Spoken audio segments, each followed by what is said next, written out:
Good morning, good afternoon, good evening, everyone. Welcome to today's Shamans Directory live event, Africa Amini Alama, Honoring Tradition, Ensuring the Future.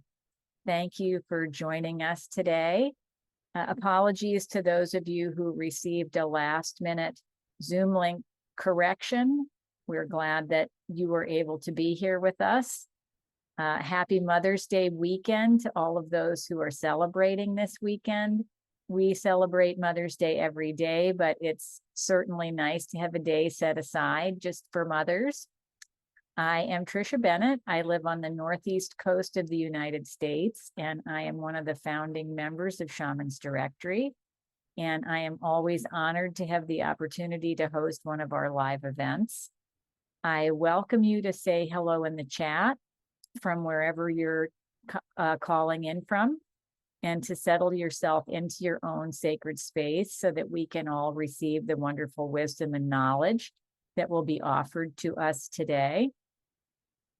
During our live event, we do not take live questions, so please feel free to use the chat to offer comments or questions, and I will do my best to get them to our guests throughout the event. For those of you who don't know us yet, Shamans Directory is an online global platform dedicated to bringing shamanic earth-based services to the world's doorstep. We are inclusive to original people, First Nation healers, and modern-day lineage-based shamanic practitioners. We are a nonprofit created for healers, teachers, clients, and the curious to offer global access to shamanic healing and teaching, and to contribute to the preservation and illumination of traditional and indigenous wisdom across the planet. It is our hope that all of our offerings at Shamans Directory will inspire you to explore the earth-based traditions of the world and to add shamanic earth-based healing to your regular health and well-being routine. If you're not already a part of our growing global community, we welcome you to sign up for our newsletter. You can visit us at shamansdirectory.com to learn more. You can follow us on social media and catch up on all of our past live events on YouTube at Shamans Directory. So there could not be a better example of honoring, uplifting, and sharing one of the world's living earth-based lineages than our guests today. I have known Cornelia and Lesse from a distance for several years and finally had a chance to visit them in person this past January. I was amazed by their vision and the incredible reach of their work, and I knew that I wanted to come home and share them and their work with our Shamans Directory community. Today, we are honored to have with us Cornelia Wallner-Frisee and Lesse Laizer from Africa Amini Alama. And I want to say hello and welcome to them. And I'm going to read you a short bio to introduce Lesse and Cornelia to you. And then I'm going to let them do a little introducing of themselves to you because they're much better at it than I am. So here we go. Cornelia Wallner-Frisee began her studies in business economics and started a career in the financial world. Very quickly, she realized that economics was not her path, and she went back to school to study medicine. This change of direction resulted in a shift of perspective. She discovered a passion to encounter different cultures and began the journey to her personal karmic past.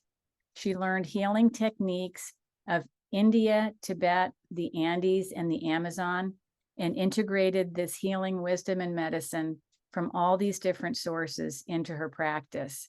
She never imagined that she would pack up her children and end up living in Africa. For the past 15 years, Cornelia has been living in Tanzania with people from the Maasai and Meru tribes, learning from them and bringing their medicine and educational support to women and children in need. Cornelia really does the best job of introducing Lesse, but I'm going to give it a try. And then Cornelia can fill in what I miss. So Lesse Laizer is the manager of Africa Amini's original Maasai Lodge, an elegant, traditionally designed accommodation built and run by the Maasai. The lodge is an ideal location for those who are visiting Tanzania for respite, safari, or to engage in Africa Amini's many social projects. And I hope I pronounced this right, Lesse.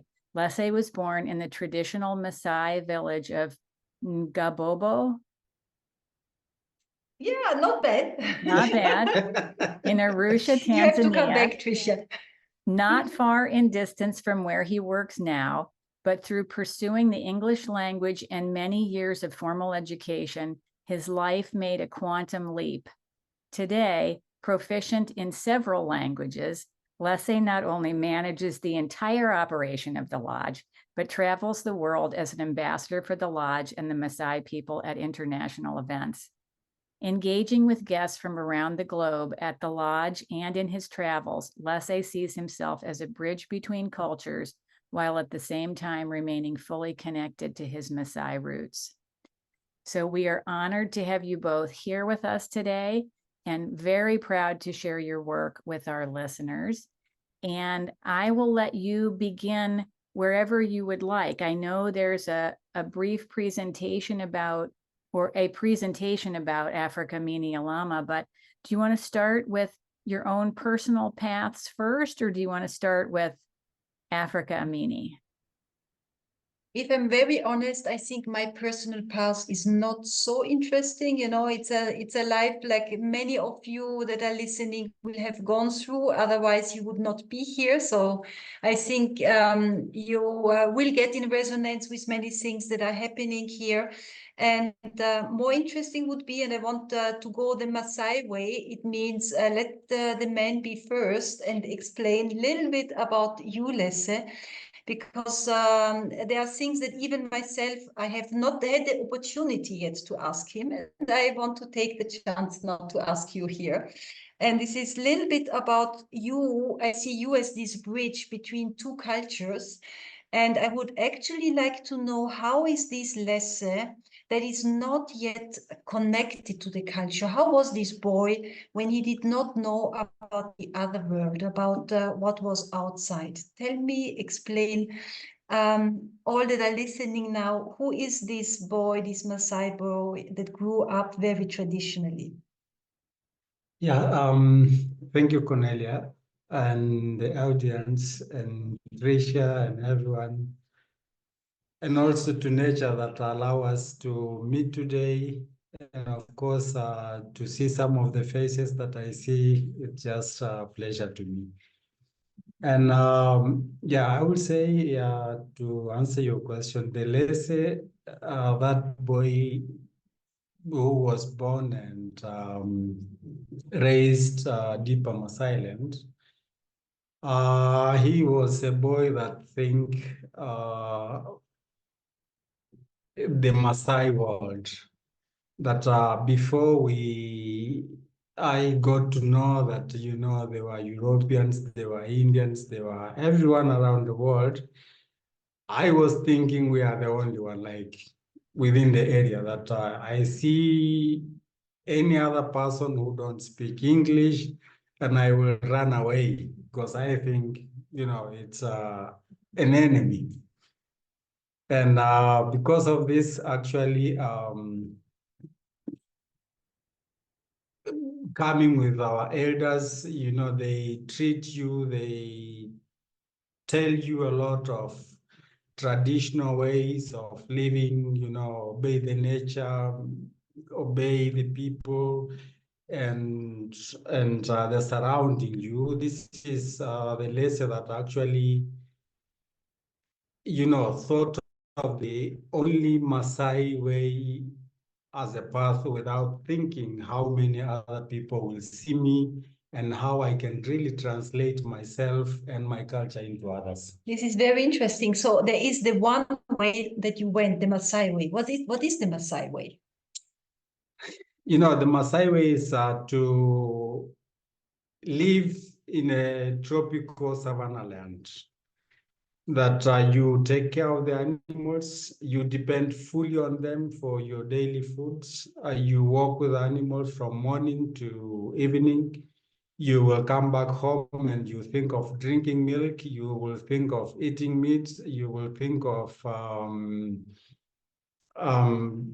taking care of your animals. This is the typical Maasai way, that you don't have other crops around you. You have no other foods around you. It's only the Maasai, but also thinking of the 3 steps of the Maasai life, that you have the kids, you have the youth, and you also have the elders.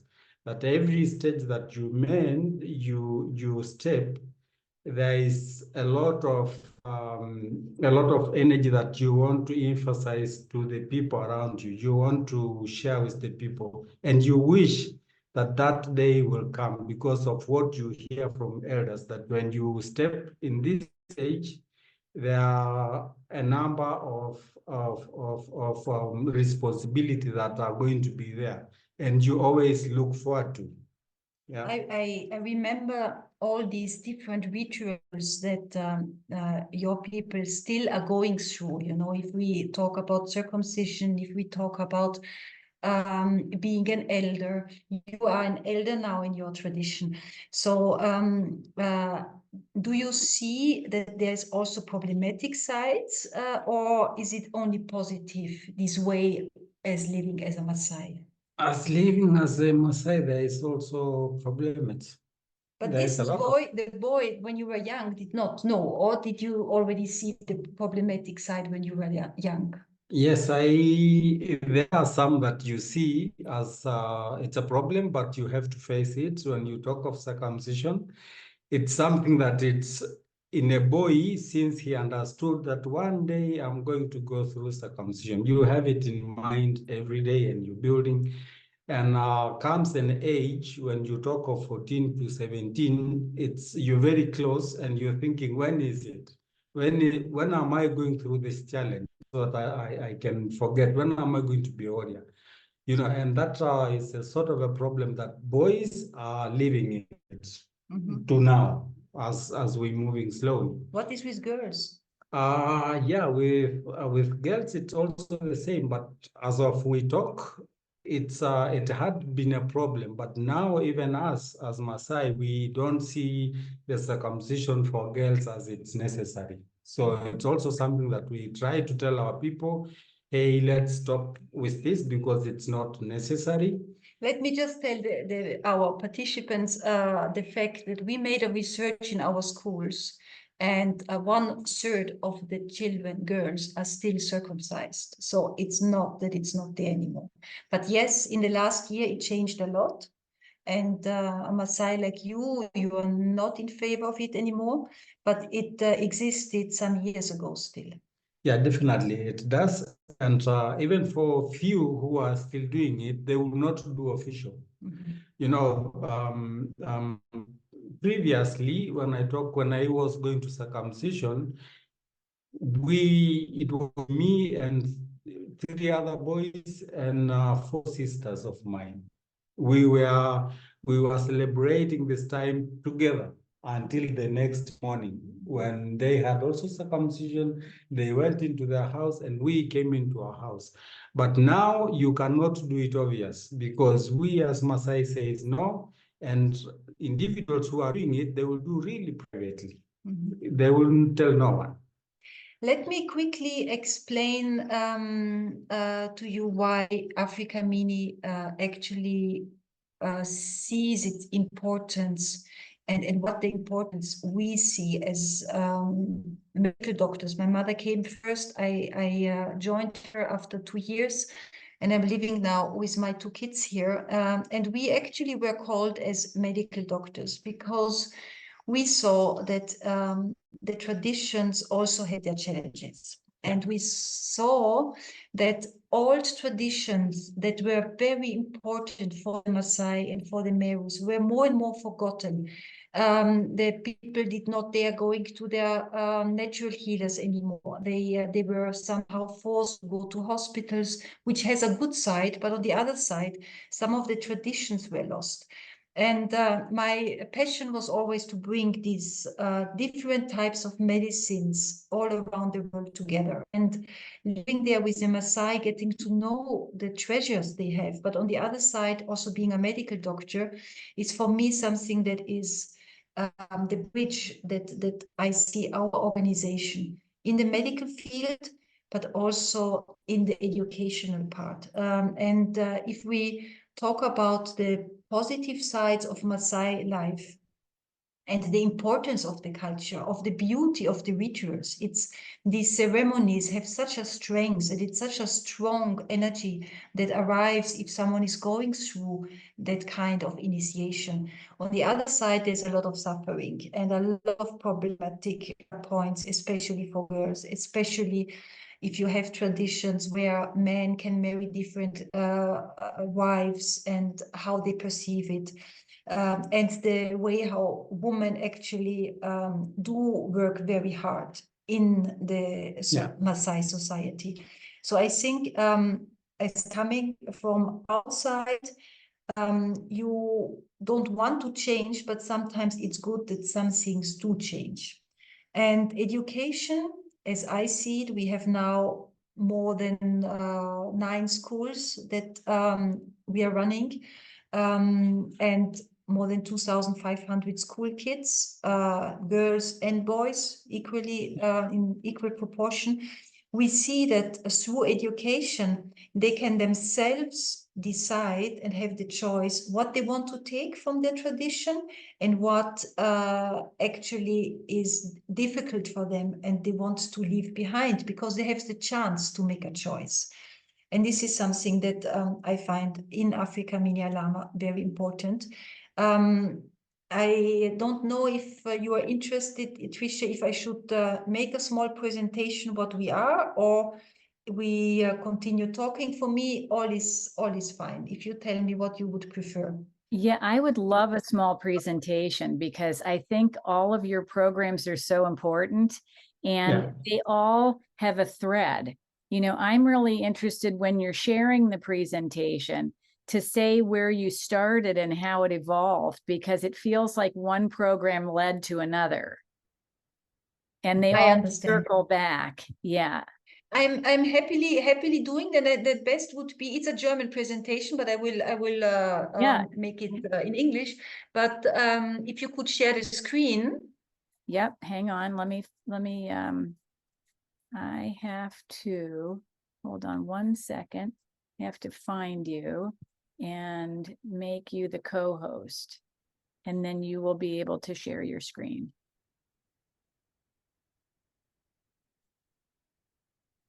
Yeah.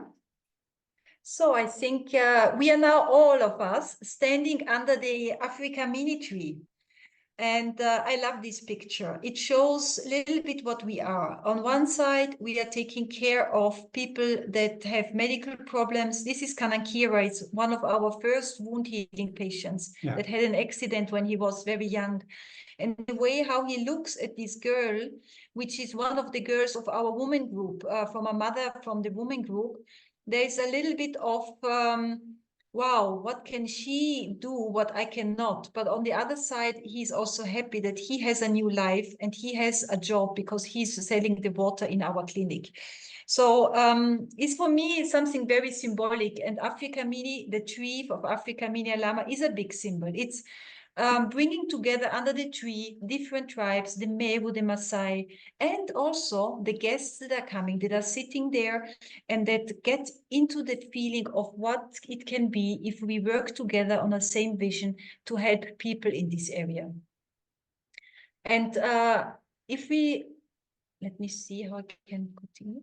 If we look where we are on one side in between Mount Meru and Mount Kilimanjaro, this in Tanzania, in northern Tanzania, on a high plain of 1,500 meters, where since many years Maasai have been living, and since not so long ago Meru came.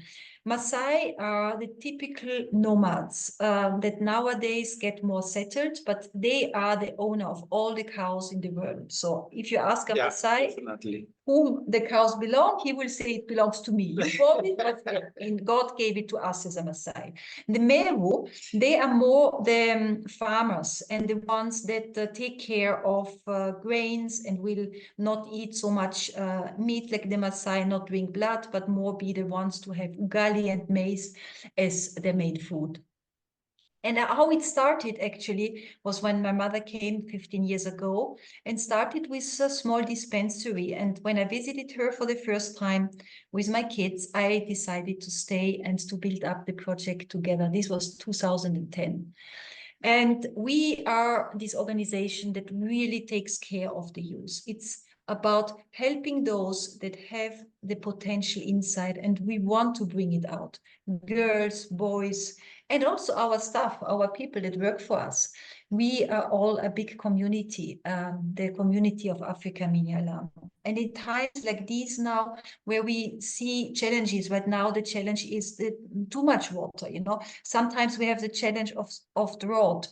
Now there's so many floods that a lot of houses are destroyed because of the rain. So now we are building houses and helping them to get a new home. We have quite some social projects like our orphanage, where we take care of 47 kids that get a new hope and a new family. Or we have families that do not have enough food in times of drought, where we bring food. Some are patients that need help and that they don't have medical problems. They just need something to eat to get better. And then we have the women group, very strong ladies that when we came had no financial independency, had no place together.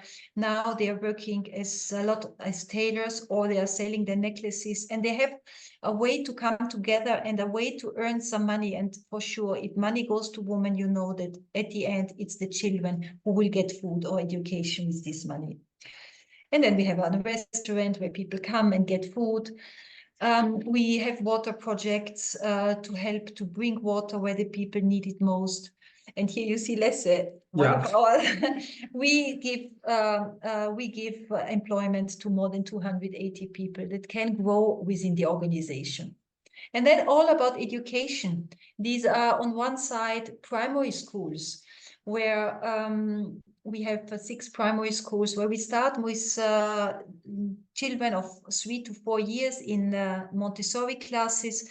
And then once they are 13 years old and they speak nice English, you know, you go to Maasai land as a guest, and then there is a kid coming and asking you your name, where you come from, and you wonder, how can these kids speak English? It's because in our schools, we purely speak English, and we want the kids next to their tribal language and next to Swahili also to learn a proper English. When they are 13, they can choose to go in one of our secondary schools. There's on one side a school for those children who want to go into university, be doctors, lawyers, leaders or teachers. And then there's those kids who want to go into tourism. They want to be small Lesses, you know, or big Lesses. They want to have their own lodge. They want to be cooks or guides. This is a dream of so many kids. We built a new school. This is the school, the secondary school of Pamojat, for our really excellent kids that want to continue to high school. And this is the school of tourism, where the kids do a lot of training in cooking. So they have a dual education in secondary school and in the other side in sustainable tourism. They have a recycling project where they recycle plastic. They have a brick making project. They do have their own permaculture garden. So they grow in a different spirit of how tourism could look in the future. And then we have the school Kilimo. Kilimo in Swahili means agriculture. Here we teach them regenerative agriculture. They learn how to grow organically. And this is a knowledge that in Tanzania is not yet at all taught. It's very much conventional agriculture. And we want to teach these kids that are interested in this new practice. And if we go into the vocational training, we have schools that teach carpentry, mason, welding, mechanics, more than 100 kids that have a chance in 2 years to get an education. We have a computer school. And a project that is very dear to me, next to the social and educational part, is Africa Amini. Africa Amini means being steward of our land, of this precious land that is surrounding us there. And this is how it looks when it's dry. This is what you find right now. This is a land where the people don't know how to grow. It's just impossible to grow anything because it's bare. There is no soil, no organic matter. And we want to teach in the school permaculture and regenerative farming. We grow in every school, we have school gardens. We use plants for the natural healing in our clinic. So we want to teach the kids on one side agriculture, but also how to use natural plants for their own health. In the kindergarten, they love to go into their garden and have their vegetables. So for us, it's really taking care of the earth. And here we have a very small film as an introduction.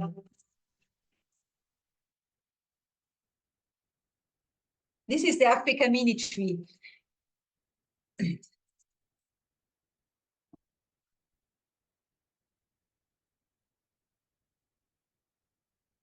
Very much pesticides, so many pesticides that are used.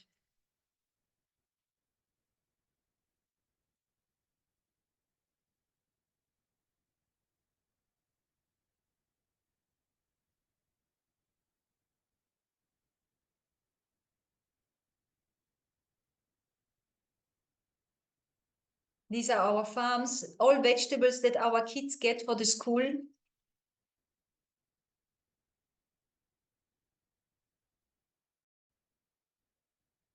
We grow our own sunflower oil, pumpkin seeds. We have a pond system to preserve water. This is a very special maize, which is very healthy and very nutritious.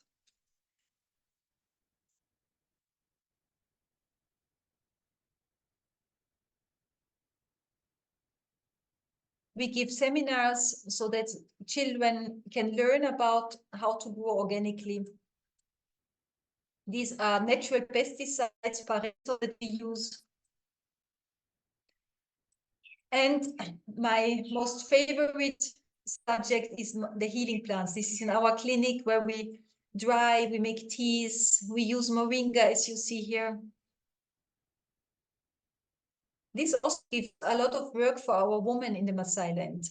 Yeah. These are moringa seeds, lemongrass. Artemisia is one of these nature's wonder that is so important for infections.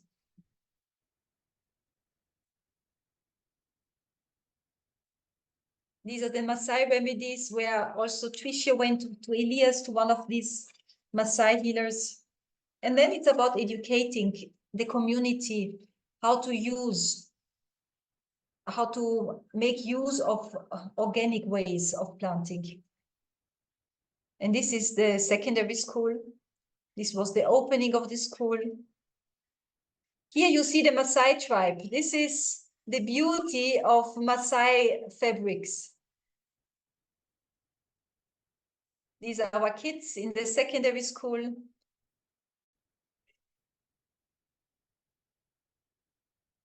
And the kids are so proud about their school.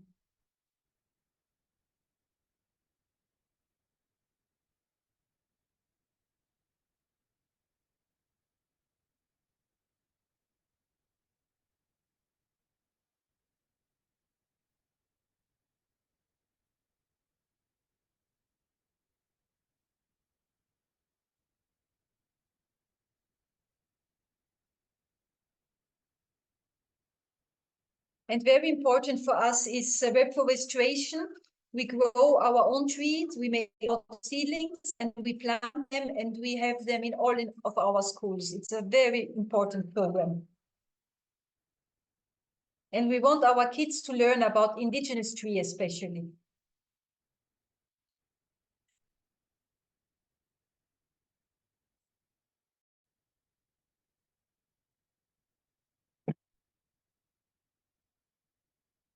So this is about Africa Amini, and now I come to my baby. This is the clinic on the left side. You see the clinic on the foot of Mount Meru in a beautiful, close to a beautiful river.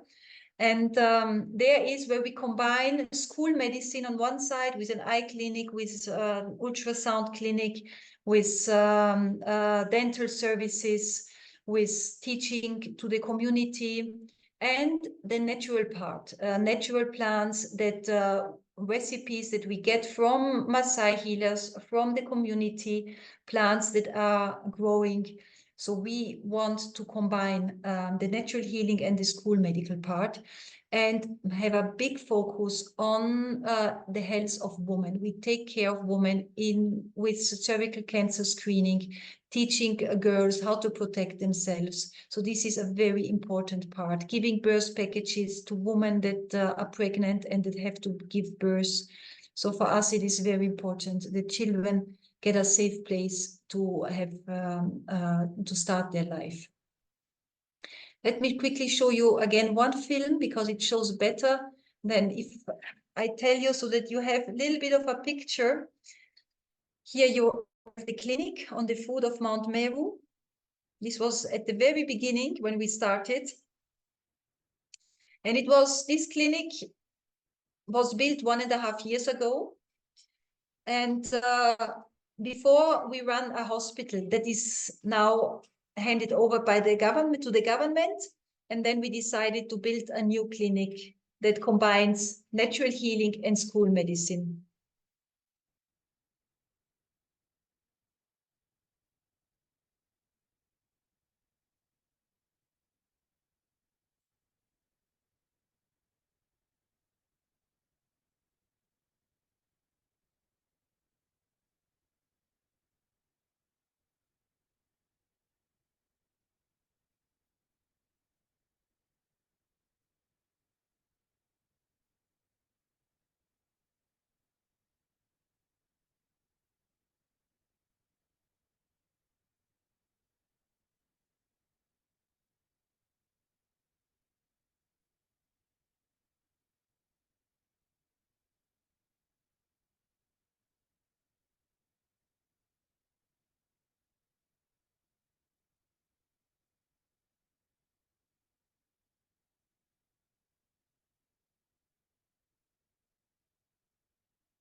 We use water bottles to put the medicine in, because there is no other way of transporting the remedies sometimes.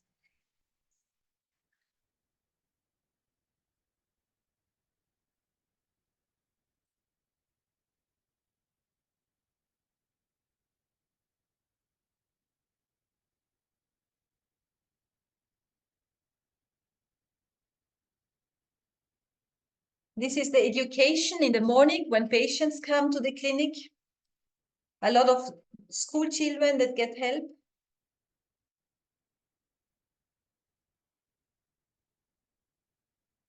And for us, very important, once per week, we go out to the communities and teach in the schools, make checkup, eye clinic, so that the people do not need to go as far to our place.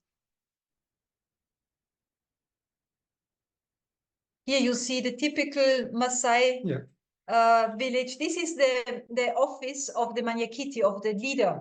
This is the ward office. Yes, the ward office official.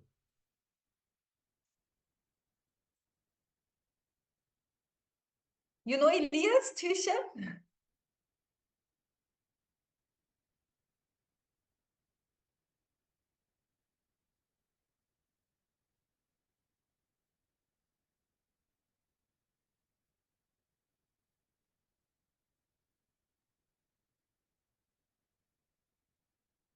So this was the clinic. Now we come to Africa Amini Life. This means living within the whole project, within the Maasai community, be part of it. And Africa Amini Life is what Lesse is supporting, is running together. So this is the original Maasai Lodge, where all the proceeds that we earn go back to the community. It's a purely charitable tourism project where you can, and probably Tricia, at the very end, we can show a film if you want about the lodge and what can await you there. So to have a feeling how it is there. But I think for the time being, I say thank you. And yes, want also to say that what matters to us is an impact. And impact is sometimes something very subjective. And I would like to ask you, Lesse, from your point of view, how do you see the impact? You know, Lesse is also board member of Africa Amini Alama, of the NGO. Why do you decide as a Maasai to be part of an international organization, and where do you see the impact? Yeah, honestly speaking, before I joined Africa Amini, I had several companies that I was working before. Of course, they were none into the culture. It was only pure business, and they was not really happy. And of course, the impact of Africa Amini to the community is what keeps me to Africa Amini, actually, to say.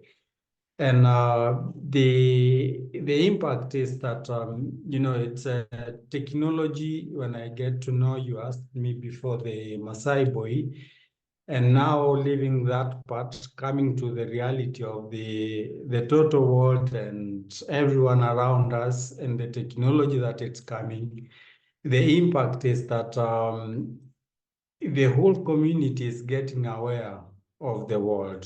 It's getting aware of their future tomorrow in education.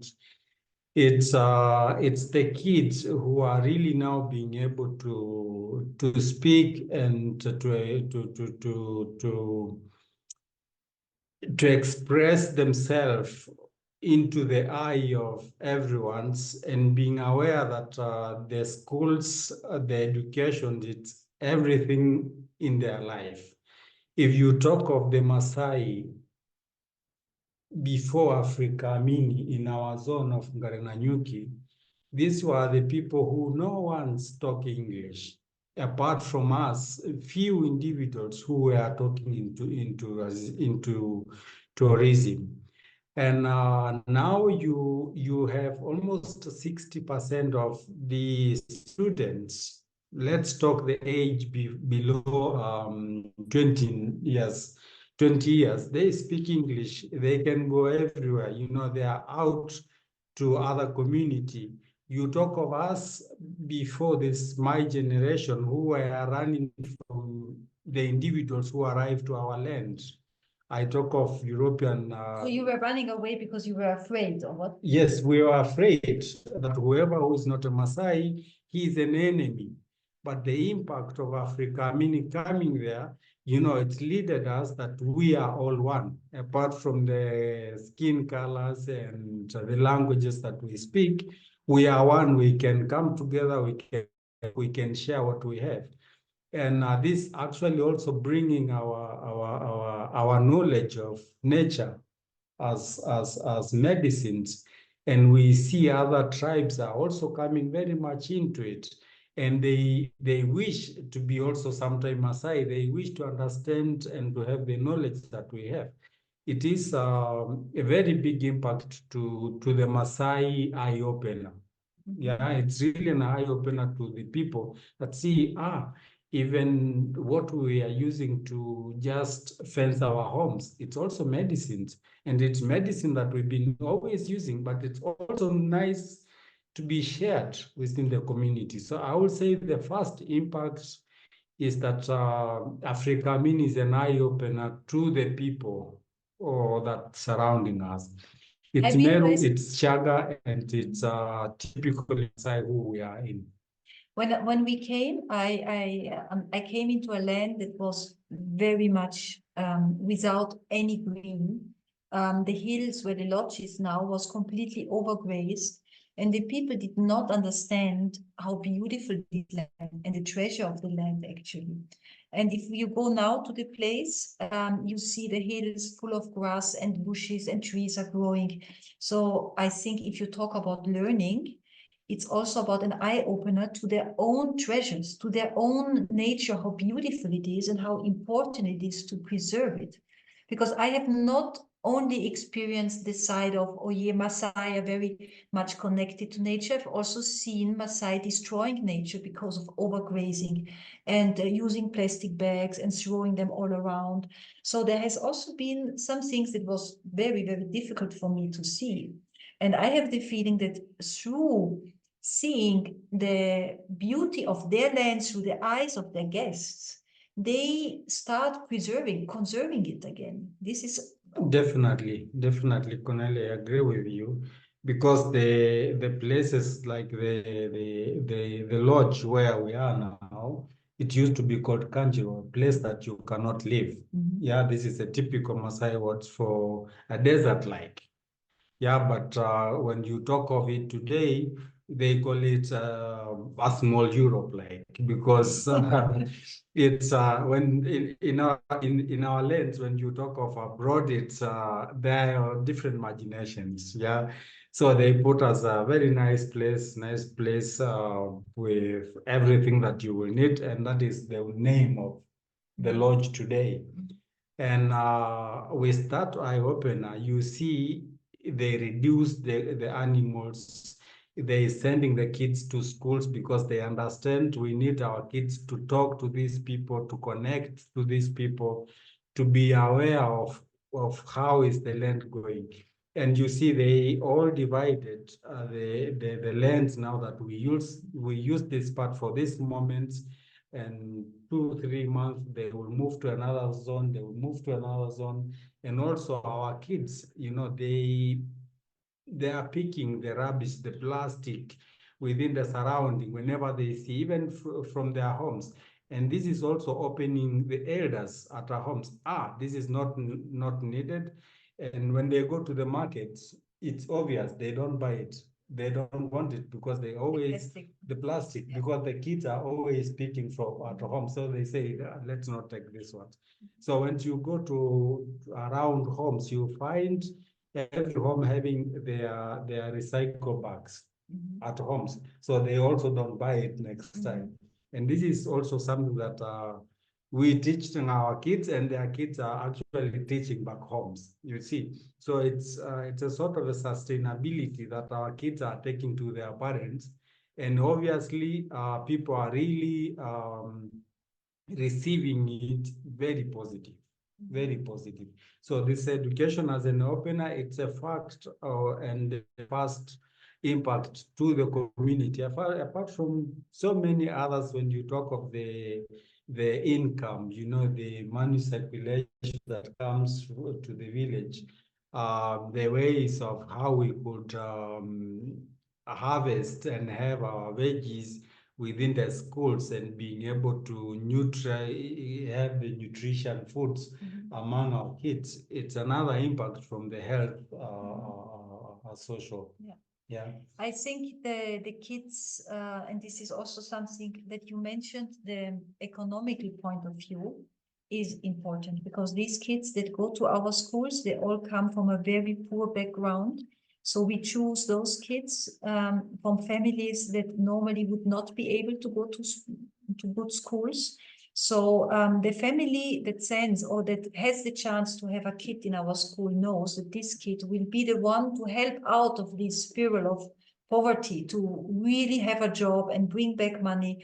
And for me, it's so touching that if I ask the kids what they want to do, and later the first thing, they want to help their families, they want to give back, they feel this strong responsibility. And this is something that I have learned from Maasai, they have a very strong feeling of community, of sharing, of being together.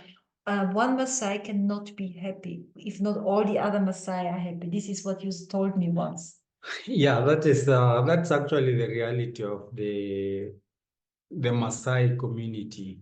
That you are the security of your neighbor, and we say the better security is when you are protecting your neighbor and your neighbor protecting you, because you cannot protect yourself. And it is deeper in our culture, in our blood, that if I want to be happy, I have to make first the happiness from my neighbors. So like in the morning, if I want to be healthy and fit, I go to my neighbor and ask 2-3 questions. How are you? How is your family? How are your kettles? And once I am sure my neighbors are happy and their health is good, then I will come back and wake up my kids. Then I know the surrounding is happy. What about myself? And by the time I arrive home, I will also find 2-3 leaders who are also coming to me. And from there, you can share what you have. And that is about the community that we have to share. And deeper the Maasai land, the kids are having this in their bloods, that you are responsible to your parents, to your relatives, and to your neighbors. And then comes your kids. That afterwards, then you yourself. And so this is what you hear a lot from our kids, that every kid who is open-eyed, who is looking for a job, the first thing will tell you is that if you ask why you need a job, they will tell you, I need to take care of my parents, I need to take care of my brothers and sisters, because it is the first responsibility that you are given, and especially when they see that you are bright, that you are connected. That is what it becomes. Don't ask me how big load I have. It's a lot, because I have bigger family around me, and this is because it's the Maasai way. Yeah. This being together as a tribe, as a big family, and also this connectiveness to nature. What I realized is how much you respect nature and how much actually you do not fear nature. There are snakes, there are dangerous animals. For Maasai, you said once, if I respect nature, nature protects me. Why should I be in fear? I think this is also one of these strong principles that are, for me, very touching. Yeah, it's honestly, it is like that. And one thing more to add up on that is that we in Maasai land, we say Eyelengo biyog. It's a typical Maasai word that says nature knows us better. So you don't want to tell nature what you need, because nature wants to feed only the necessary. Not everything you wish to have, but what deserves to you, it's what you will have in nature. If you meet a snake, for example, you will meet a lion, you will meet all other dangerous animals that you will think, but nature knows why bringing just in front of your face. Could be that you are too much into nature and nature is pushing you back a little bit, few meters back. Or nature wants you to turn and go left or right, and nature has the sounds and the voice that you will not understand unless you are really connected. And to this we say, don't fear, because nature treats you the way you want it to be. As I manage the lodge, I have a number of people who comes and they're afraid of nature, and they don't want to see a snake, they don't want to see a scorpions. But the moment you tell this to nature, nature pops up even more. Yeah, because they want to tell you that we all in one, we belong here. Why do you afraid of us? We are here. What do you do? We are here. What do you do? We are here. What do you do? But once you tell to yourself, hey, I'm part of nature, nature respects you, and everyone will be in their zone, in their territory. Yeah. Definitely, this is something that you are living, and what I find so beautiful is that you enable the guests to feel this. When we sit around the fire, the Maasai fire in the lodge in the evening, there are so many stories that people listen to. And what is the story that you yourself, now having talked to many people from abroad, what are the stories that they are most interested in? What is it that most of the people are really touched by when they listen to these Maasai ways? I think mostly people want to really know why we take care of one another. Why you take care of one another? One another. When it comes to the Maasai root, when we talk of the history, where we come from, Egypt to Ethiopia, Sudan, Kenya, and now Tanzania, why do we connect to so many our ancestors before, and how do we manage? People are so interested that we are so connected that I can talk of the 7th generation back, that I can still recall my argument with my grandfather when he was telling me, hey, don't kill a snake. Hey, don't kill a scorpion. Hey, respect, give a snake water. This is my personal experience. When my father giving me milk and I have to pour in front of a snake who is already wanting to attack me. But the moment you put milk and pass on a snake running back. So it's a story that people want to know, why are we so connected? And why? Yeah. What is it? I think it's a natural thing at first from the foods that we eat. When you talk of the medicines. Yeah. The medicine has a long history and The tradition. medicine has a long way and traditions that when you take 7 roots, and there's a roots that it's really putting us in the middle. And once you bring it and you put into your medicine and you drink it, it's about leaves, it's about the bark, and it's about the tree, the roots. So you have the air part, you have the bark part, which is the connection, and you have the roots. And you have to talk to these medicines. We have ways of talking to the medicines, and I'm sure you went once to a pool.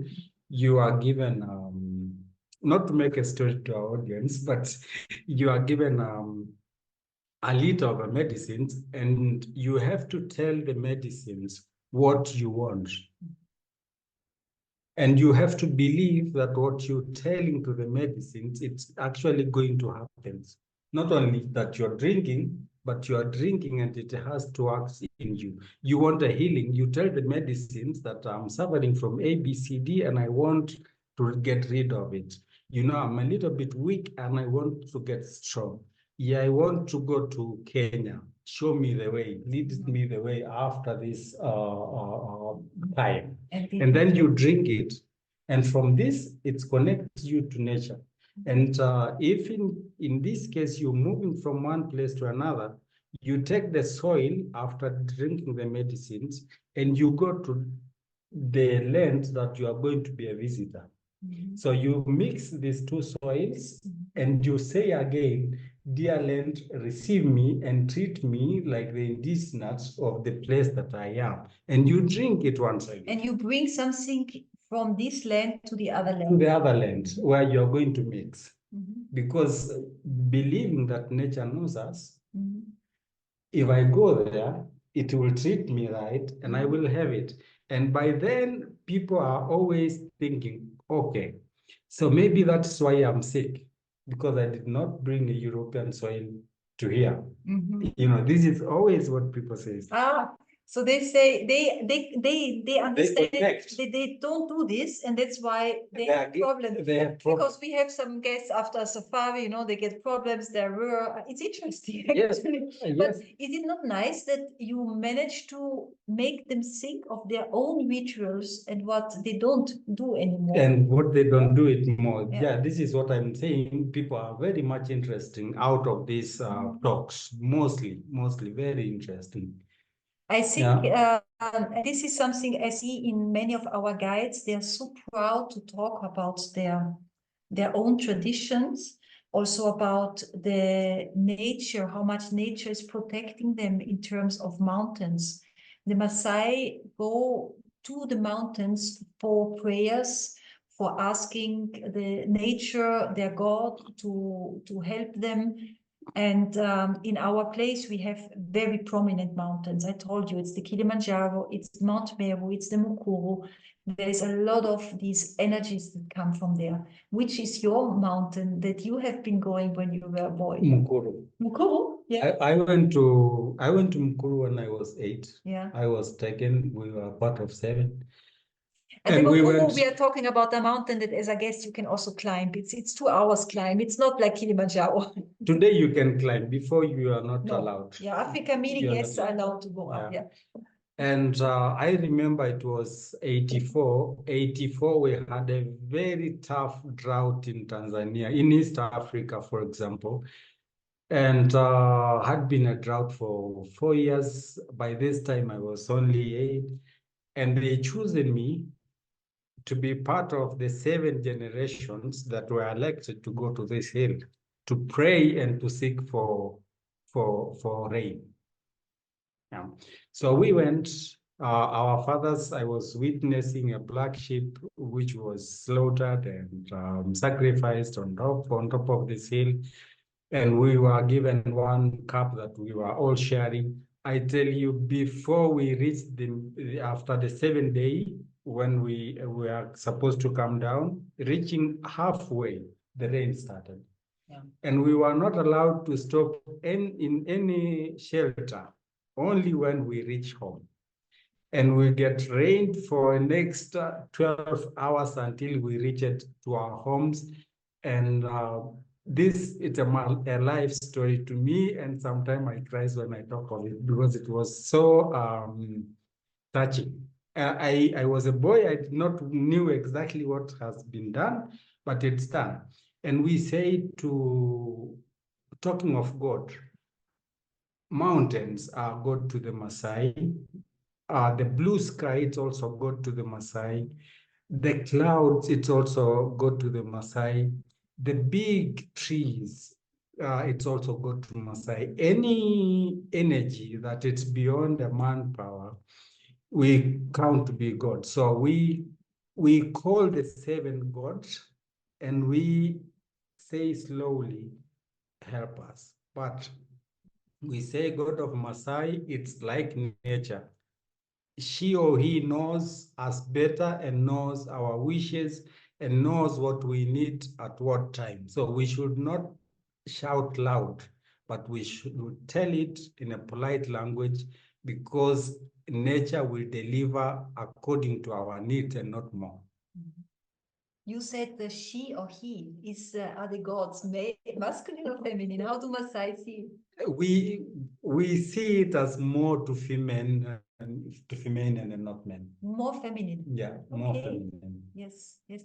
I think this is also something that I only understood slowly, because Maasai are always seen as a tribe that is very masculine and suppressing women. And I learned actually from you, you told me once, actually, we Maasai men, we fear the woman, or we respect the woman so much, especially the mothers. Yes. So that probably they have to suppress the woman a little bit because they are so strong. Is it? They are so strong, and this is why also when you come to the Maasai men, to the Maasai family, you don't find them praying. Only the mother in the early morning when she go and seek for milk, because we say sick, it's not milking, but sick. It's like you go and you seek someone. So going and take the milk from the animals, the first 4 drops, she will also use the same for south, god of west, god of north, and east. So by milking. By milk, The no, first. she milked 1, 2, 3, 4, and she pour it to south, Okay. to east, Yeah. west, and then she says, save the family and provide the needs. So this is her This morning is prayer. for the family. Nobody else will pray. Okay. No one else will pray.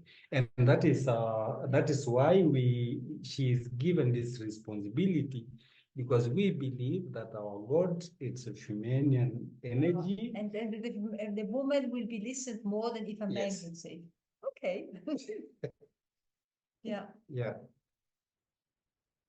Yeah. Tricia, I think we could talk for hours. I already hear new things every time I talk to Lesse. I agree. I love to listen to you. I love to watch you guys talk to each other, because Cornelia is always so interested and surprised by new answers from Lesse. So in daily life for us, we are talking about the lodge. We just went to a marketing tour to Scandinavia. We don't have time sometimes to connect on this level and to really talk about these things. It's beautiful that I have the chance now too again. But probably, Tricia, there are questions from here that not so much to me probably, but more to Lesse. we have a couple of questions. One, someone just asked Lesse, what are the 7 gods? You mentioned 7 gods. Yes, it's the god of the 4 gods, south, west, east, and north. This is already 4. The earth and the sky and the people. The 4 directions, the earth and the sky and the people. Yes. Great.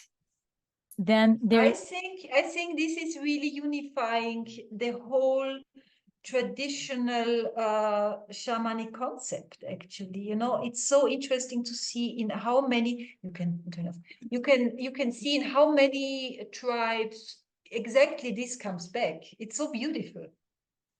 Yeah, it is. I loved when Lesse was saying that one of the things that has happened for the Maasai over the years that Africa Amini has been in operation is that you're no longer running from other people, you're experiencing other people as one. And the 4 directions, the earth, the sky, and the people are a universal shamanic concept, which is really beautiful. It is, and I see here some of the participants here. They have been to the lodge. I see Robert. I see some really nice friends also watching here, and they have experience with us what it means to be in a Maasai ceremony, dances. The Maasai have their voice and their way of moving their dances, their chant, to get into a different stage and to pray together. It's a very, very touching way of connecting to nature. I have one question about a remedy. There's a woman here from Zambia, and she is asking if there is a traditional remedy for malaria. Yes, there is one that is traditionally, I would say, coming more from the Meru land and from not so much from Maasai land, which is Artemisia. Artemisia is a strong anti-malarial, antibacterial, anti-inflammatory leaf, a bush actually, but we use the leaves. And the Maasai have, this is something that we use as powder. And then there's a remedy that is used by the Maasai, which is more a decoct. It's a combination of roots that are cooked for 6 hours. I think Lesse can explain. Or a little bit more. Yeah. Or a little bit more. Sometimes you drink it cold when it's after cooked. Of course, it's a little bit bitter. and a bit spicy. And I'm sorry, I don't know the English names of this plant, but once I will make a photo and we could also share. It's a combination of 5 roots, and it's really strong, very strong. But yes, it heals more than malaria. And what is very interesting in the medicinal approach of the Maasai, that they use the medicine not only when they are sick, but they use it as prevention. So at home, children in their tea, in their morning water, they will always have some roots that are cooked by the mothers and joined. So the aspect of prevention, medicinal prevention, is deeply rooted in the Maasai culture. Yeah. Yeah, one of the things that really struck me while I was there is in your clinic, and I can't remember the name of the room that you called it, where all the tinctures and the teas and the salves and things are made, and that you really go out into the countryside and gather and grow in your own gardens a lot of the medicines that you use at the clinic. There are different, there are actually different approaches. We have those plants like moringa, like artemisia, that you don't find so much locally, so we grow them and in a very organic way, and we harvest them. And then there's those plants in Meruland. These are mainly leaves that we collect because we are on the foot of Mount Meru. It's a national park. It has treasures of wonderful plants. So we pick the leaves in nature. And then we have those medicines that we get from the Maasai, which are actually a combination of many roots and barks. The aspect of the Maasai medicine is a different one than for Meru. Meru would rather use the leaves because also the vegetation is different in this part of the land. That you have more leaves. In Maasai land, if you would depend on leaves to get healed, you would just not have enough because it's dry and you have to go under the earth. You have to use the barks in order to get the minerals and the necessary substances for your healing. Yeah. So the Maasai use the fire to heat up the water and to cook for a long time. And in their opul, in their medicinal retreat, this is it's a celebration that lasts for 6 weeks, where the Maasai go to a special place where they take care of their health. They are not allowed to drink water. They are only allowed to drink soup and medicine. And there, for the 6 weeks, it's like a detox. The medicine they take, it's many roots, 10 roots together. And they use them on liters, a lot. And at the beginning, they will have diarrhea, they will vomit, they will feel very bad. Until then, their body is cleaned, and then they cope much better with their medicine. And if they do these 6 weeks, they know they will not get sick for a year. So we use these medicines in our clinic, but in a different way as the Maasai are using them, because the Maasai are cooking them and drinking them pure. If you look at the plants that they are using, some are really very special trees. And if you cut the roots, if you take the bark, if you would use it in a big amount, it would not be sustainable. It needs you to go to the national park to fetch them. So what we do is that we take the essence, we take the information, and we use a homeopathic potency of it. I make a depotence accord so that there is still some substance inside, but mainly it's about the information that gets out through the potentiation. And the interesting thing is we are really treating a lot of patients that we see that it has results, it's working. Yeah. And it's just using the Maasai knowledge in a different way. And not because I find it fully okay if the Maasai are using their plants, but if we from other tribes are starting to exploit the local nature for the healing process, I don't find it a proper way of using them. Yeah. Yeah, it really feels like everything you do is done so consciously and in an ecological way. You know, I feel like we have overused a lot of plants all over the planet, and harvested things that should not be harvested, you know, in a way that's not sustainable. And everything that you do is with a mind of being sustainable.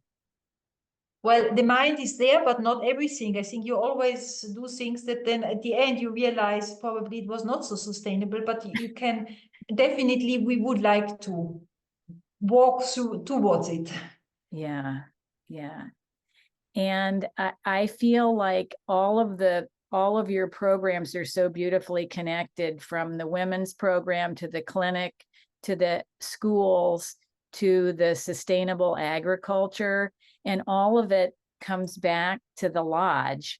And then it all goes out from the lodge back into all the projects. Yeah, but Tricia, you know why this is? Because the lodge became a place where cultures meet, where people like you, like our Ayu, they came and they bring in their knowledge. We had the tribes, we had the Hunikui coming from the Amazonas, making their celebrations, their plant ceremonies there.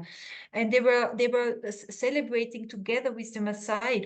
It was just so beautiful to see these tribes. They came with their feathers and they put their feathers on the head of a Maasai leader, and the leader gave the rungu, the leading stick, to the Hunikui. So it's just at the end you see that it's so much connected, and the lodge became this place where these cultures come together. And we as Africa Amini Alama, our work is to hold this space where these things happen, where people can meet. And if we would not have sponsors to say we sponsor this or that project, we would not be here. So I think it's about creating a space where it's possible without feeling in danger, where there is safety, because you make your prayers in the mornings, that all the guests are safe. And it's actually this togetherness that made it possible. And sometimes people are sent to us because we don't know that it's important to have this project, and they come with a project and they say they want to make the music bridge. If I look at Mary that was in our place, and she said the kids need to learn about music, and so that they can express their own music with our instruments. And now we have instruments that came from the States to us, and there's a wonderful project starting. And I would have never done this if there would not be people that say, no, we have the call to do this. And who are we as an organization to say no? We always go then to the kids, to the teachers, to the community, and we ask, do you want this? Do you need this? And very often they say yes. There were already projects where they said no. You know, once we had one guy, he wanted to make this rainmaker machine, this organ rainmaker is a very huge thing. And there the community was afraid. They said, no, the government will not allow, we don't want this here, you know, we don't want to disturb nature. We pray for rain, but we don't want to attract rain by force. So there's also a project that we're not accepting. Yeah, it's against nature. So, this is actually, I think, the magic of how I see it. And what for me is so important is the trust. Amini, from Africa Amini Alama in Swahili, means trust. To trust that if you go and follow the call that you feel, there will be others joining. There will be a way to continue, even if you don't know how to finance yourself and how these kids will have food the next months.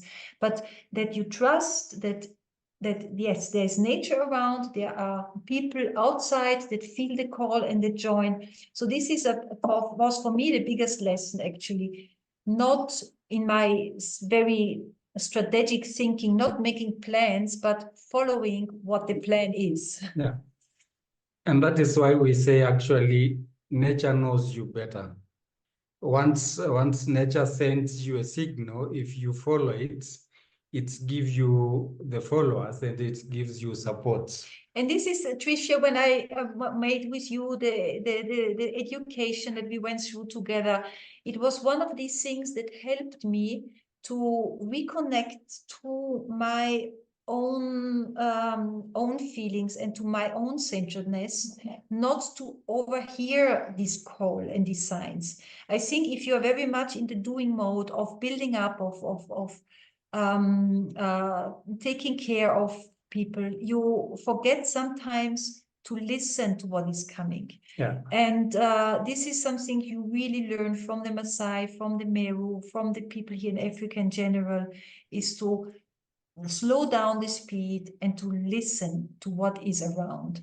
And I think this helped me probably to make some shortcuts and to find answers to things that for me sometimes were miracles. I'm just thinking of the girls boarding unit.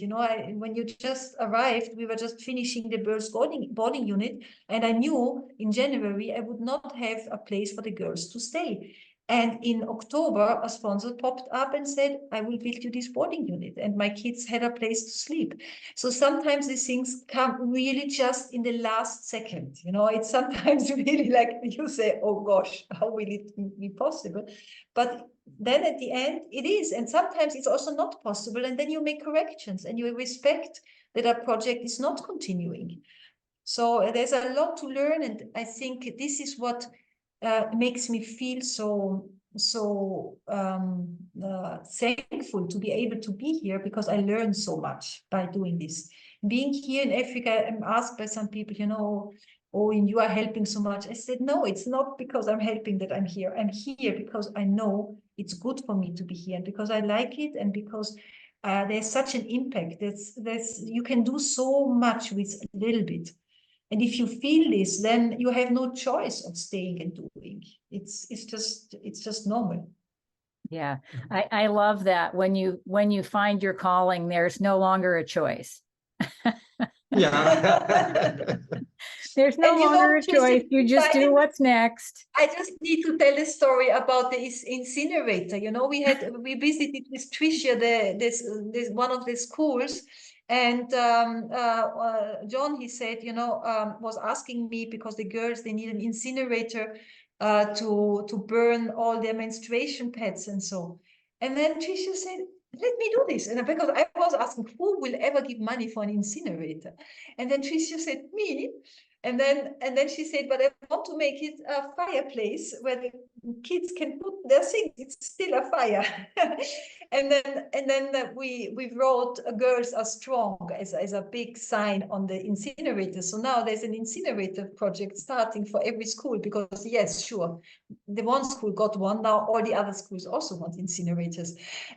But it's such a nice sign to empower the girls that they have now their place where they can put their menstruation pads. So thank you for this, Tricia. I came home and I told my husband that that's what I had done, and that was my plan for the rest of the schools at Africa Amini. And he said, oh, that's just perfect for you. Yeah. Girls' feminine hygiene. That's my mission. Yeah. Yeah. It's great. Transform it through the fire. Exactly. Yes. So one thing I wanted to just ask you to talk about briefly, which we didn't talk about, which I thought was very interesting, was the fact that all of your schools are boarding schools.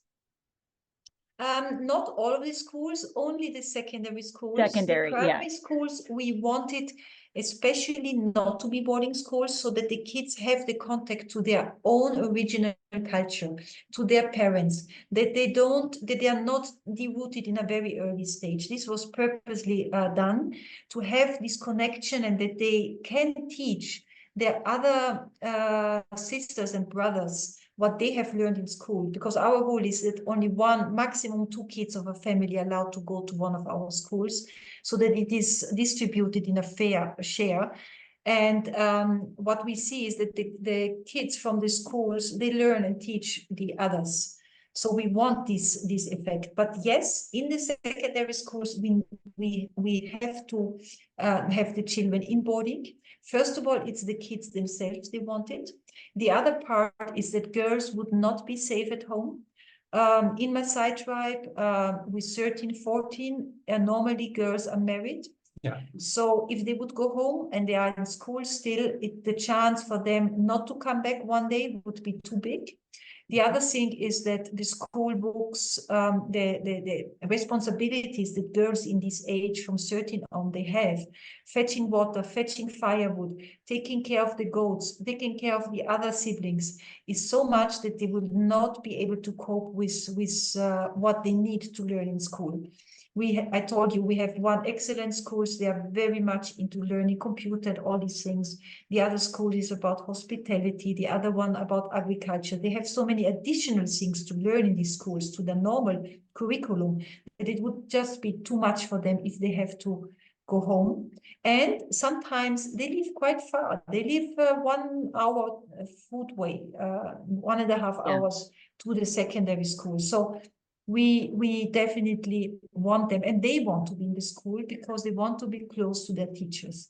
It's so beautiful to see that it's the teachers who are their opinion leaders, because at home the parents cannot help them at all with anything. You know, they don't know how to read. Some of them, even some mothers, don't speak Swahili even. Yeah. Don't talk about English. So they purely speak Ma. So they are not of help in their school. So the kids, the first argument that the kids will tell me is, we want to be close to our teachers. Yeah. That's beautiful. I loved seeing all the kids and how proud they were of their learning and of their English. And I was there at one point where kids from the tourism school had come back from internships, and they had been working in restaurants and hotels, some of them even in Zanzibar. And all of the owners of these places wanted to hire them. Oh, yes. And you said, no, they have to yes. come back and finish school. Yeah. That's beautiful. So Lesse, I want you to share a little bit about the lodge. When I was there, I don't know how many people are employed by the lodge, but I remember saying to you, because of the Maasai way of making sure everyone is doing well before yourself, I noticed that you were aware of every single person who works there and their entire families and everything that's going on with everyone's parents and children and everything. So you are the father, the manager of so many families and so many lives, in addition to all of the guests. So I would like you to share a little bit about the lodge. Maybe the people and what your delight is in serving the guests. Yeah. I have to start there. I have to make a small introduction. I once asked Lesse, did you always want to work in tourism? And then he told me, no, Cornelia, actually, I wanted to be a doctor. And then I say, look, Lesse, now you are what you really always wanted to do. You are helping a lot of people from the Western world to connect to their roots, to an earth, and to heal something in them. So you are a doctor now. Yes, thank you, Tricia. You know, typically before the lodge, it's the Maasai, it's one of the tribes that are really welcoming, that are open to share their culture with every individuals that arrives to their lands. And I will also say that I have experienced myself during my childhood. Of course, we had not so many roads, not so many tarmac roads, but when it comes to one car that passes a day in our land, we used to run up to this car. And once you arrive to the running car, it's only 2 waves. If someone stops, you will run away. Yeah, so don't stop and greet me, but just wave and it's enough. Yeah, this is all what, and you run for half an hour running to the how you say it's dust because of the car that's running. So you follow it and you go in front kilometers away, so you know this road comes here and you will follow it.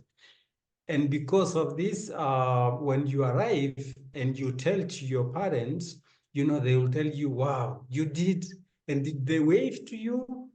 Yes, Mama, I have seen the hands and someone was waving to me. And due to this, I learned that Maasai and the whole community are people that are welcoming. Once you go to the Maasai people, they will give you water, a bit to drink. Could be just pure water, or mostly they will give you a water mixed with a little bit of milk. We call it palanjo. Like mix water and milk and gives to the guest. This is something that is very pure whenever you arrive to the Maasai home. If you are a visitor that stays for longer than 4 hours, they will even slaughter an animal for you. Yeah, and sometimes you say, don't kill an animal for you, don't do this, but we call it anda, and it's food. If you translate the word anda, it means let it spread. It's for everyone. It's not only for you. Let it spread.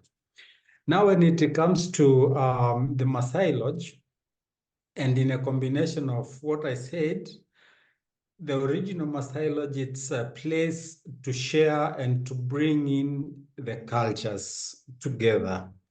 It's a place that you will come, whoever will come, let meet the Maasai, let understand the Maasai, and with all the activity that we initiated to lead our guests to the Maasai ways of life in daily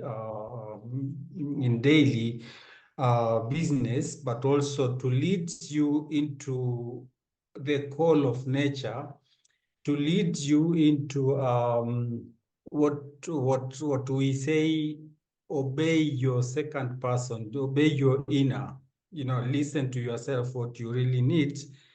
At the Maasai Lodge, it's one of the places, I will say, in Tanzania that gives this opportunity to really meet the people of the Maa community, sit for 2-3 days, understand the reality of nature and the people and the energy itself. And I dare say that there are people who comes with their aggressive emotions.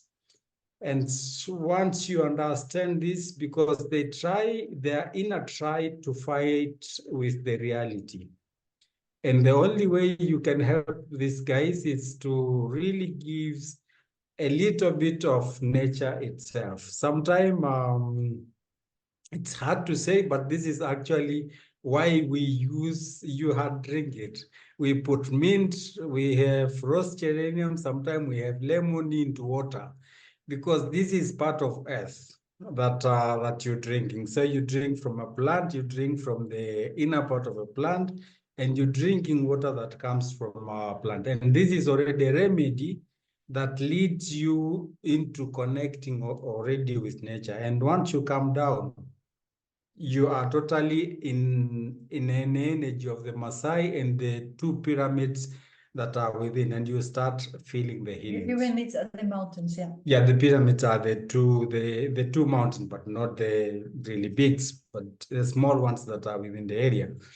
And I will say the original Maasai Lodge, apart from me being a father or a general manager and understanding individuals of our staff, how loaded they are on the backgrounds and what they need to do within the families, very much aware of our individual guests, from the arrival, me sitting with them, my assistant sitting with them, try to understand what is it really, what do you need, because you are there, yes, but you only don't need activity, but there is a lot more that you don't know that you need, and we will lead you there. We will lead because we know it's better for you, it's better for our guests, and it's better for the land. And I will say that it's the original Maasai Lodge is there for the people of our north, and it's there for the Africa Amini community from kids to staff who are working, and mostly also somehow to the governments that they have their revenue at the end. But I'm proud to be there with my team and healing somehow the people who are coming. It's So now you are waving when they leave. yes, I waves because it's I'm totally in. Yeah, so definitely original Maasai Lodge, it's a part of these energetic places that one need to visit, and one needs to go sometime to have an eye opener. Like the Maasai, we are opened, but it's also opening the people, the guests. And I think this is something, this exchange of, it's very nice how you express this. Your eyes are opened, but also you open the eyes in a different way of people that come. Definitely. They come back into something where probably the humanity has its rules. And I think, Lesse, why people cry sometimes when they leave is because you manage to give them what they really need. Definitely. Even if they don't know that they need it. Definitely, definitely. Yes, yes, yes. And sometimes, of course, my staff ask me, but why do they cry? Oh, they're crying while they're leaving. Why do they do so? And I tell them, yes, if you're given the right treat, and if you are actually feel it that you belong here and now you're leaving, it's very hard. And sometimes bring the tears. To take some earth with them. Yes, Tell them to take yes, some yes. earth. A number of course, I give sometimes especially for those who start crying when they are in our land, we give them a bit of soil and we tell and we instruct how to do it back home when they arrive. So to connect back to nature, because they have the energy of nature from the land. And once they arrive, they should be also transmit this energy to their homeland so that when they need help, nature can help them. And this in is so many actually ways. the beautiful part. I never wanted to work in tourism because I said, what am I doing in tourism? But I see that through the right way of traveling, you can definitely bring so many cultures together, and you can, I think people that have experienced what you now explained, they will make a change in their own families. They come back with an experience. They want to come back with their kids to show them. I remember families, mothers saying, I'm so happy that my kids can experience this, to get this connection back to nature, to away from the phone and the tablet, to see how other kids are living, to feel the humbleness. All these things, I think, is also sometimes for people very touching, to see these eyes, these shiny eyes full of strength and joy in a very difficult life situation. Actually, it's very touching also for me to see women with these difficult lives, not knowing how to survive for the next day, but still having this strength and this smile on their face is something that also for me is always a reminder. Yes, we can learn a lot from them. Yeah, actually, there's a guy in Munich. He's called Thomas. Yeah. Thomas. This guy came to the land just himself, and once he came, he stayed with us for 3 nights. Mm-hmm. He learned, and I spoke to him so many times about connecting to earth and to nature and everything. And afterwards, he said, "Listen, after all days that I stayed here, I have a call. Mm-hmm. I want to go back to my home, and I will make a nice place that we around that village will come for camping fire, and we will share the story from this family that we are here." Then I said, yes, this is exactly what you need. But you know what you need? I give you a seed. I don't know if it will grow, but go grow this plant. take the earth Mhm. and put it. So he taken like a kilo actually. Oh, he managed he- through the customs? He did not call me back, so he must went with it. And I told him, if once you come and any new member that comes, let's mix the homeland and this land, let him drink, offer it as a home drink, and so that to have the same energy and the eye level. Mhm. And this guy, he don't stop sharing this witness. Listen, now we are 18. Yeah, coming together. So it's such an energy that people need to come, and you don't know what you miss, but only when you are connected, the nature teach you what exactly you're missing. And you need to go out of your home to understand, to meet other indigenous, other people around who have the knowledge of nature and the land to lead you into this, because we all belong to nature at the end. Mhm. Yeah, so we only need to have a right way of talking to it. This is now a typical Maasai Lesse. You need to sit together on the fire to connect and to tell the stories. Yes. This is really one of the Maasai ways to come together. If something important has to be discussed, it has to be through a meeting by sharing and physically feeling the togetherness. It's very important for the Maasai. Yeah, you know Egypt. I believe everyone knows Egypt. And we in Swahili it's called Misiri. Yeah, it's a typical name for the country Egypt. Misiri, it's a typical word of the Maasai that don't write. Like, don't write. Anything that we are saying, don't write. But come, let's sit. And what you hear, it's what you will take, because that is what belongs to you. Not all the words that we will speak belongs to you, but there is one or two that belongs only to you and nobody else will hear. So let's come together, let's sit and take what belongs to you. But if you write, you will even take what doesn't belong to you. And this will be just an energy that keeps fighting with your origin needs. And this pushes you out. This is so interesting because this is new. I've never heard. It's beautiful.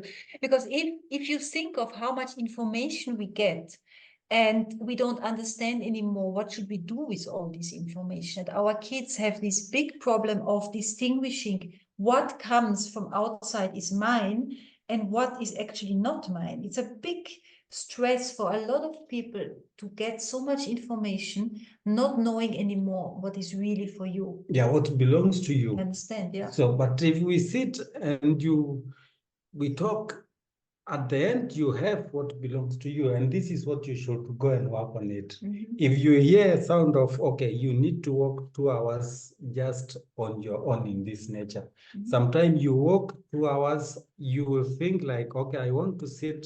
You see a very nice rock, which will come around you, and you will be admired to sit on this rock. And once you sit, could be on a rock, could be on the ground, you fall asleep. And nature, we call it, it works on you. It's treating you, it's giving you, it feeds you what you really need, because you had the call, you went out of the nature. Nature makes you tired a little bit so that to relax your body and your nerves. And now once you are lying down, then nature gives you what you need. Of course, you may wake up and you find a snake near you. It could be also something, but again, it's something that you need to hear from in you, and it's also you have to hear, because if you don't hear it, you will take your partner along. Accompany me to nature, and nature did not tell you. So once you go, you will not get what you are called for. So Trisha, you were called to come along to Africa. Yes, I was. My husband was supposed to go with me, and he wasn't feeling well a couple of days before I left. And I traveled to Africa by myself, and it was perfect. It was a perfect visit. Yeah. And I definitely consumed enough dirt while I was there. I consumed enough earth that I brought some of that energy home with me, and I still feel it. Yeah. Good. Yeah. Beautiful. Well, I want to be mindful of the time and to thank everyone for coming today. We said we would spend about 90 minutes, and we have. And if anyone has any questions for Cornelia and Lesse, please feel free to put any questions that you might have in the chat. We'll give a few minutes for people to.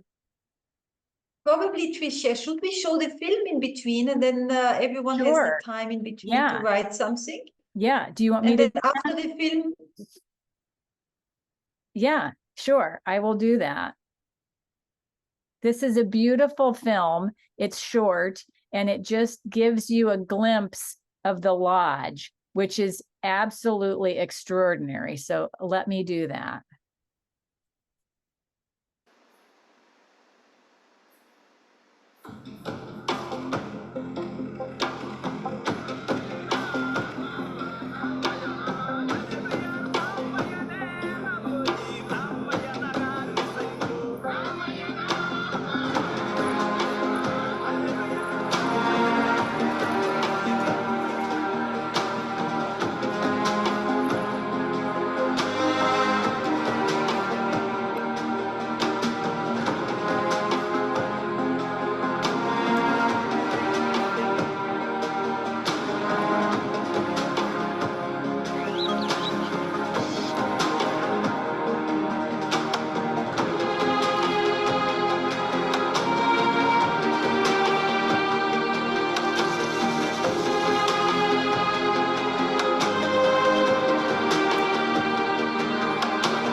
Kilimanjaro, you have your morning coffee, and then you see Kilimanjaro in front of you. Every room actually is open to Kilimanjaro. You have your food, and this is the Maasai Day, where you can spend a whole day as a Maasai. You are dressed like a Maasai, you go in the boma, you see how to milk the cow. The first part is going to the north, the west, the east, and the south, as Lesse said. And you drink your morning chai with ladies there. And then you make beads workshop. You go and look how to make the Maasai beads. It's really being together with the Maasai, and also driving out into nature, being with wildlife that is around the lodge, and being able to really walk to the animals, not like in a national park, but really with the animals, having a picnic between Mount Meru. This is the place where Hemingway has been writing The Snows of Kilimanjaro. It's one of these very pristine places where you can find a lot of different species of animals. And it's very important for us that the people also get out of the car, so to be in nature, to feel the earth, to sit on the earth, to have this very strong connection. And as a Maasai, also through walking, we want them to climb and to go into the nature through their own exercise, because it makes them feel like connected. So here is the walk up that Mukuru that Lesse mentioned, the top of Mukuru between Meru and Kilimanjaro.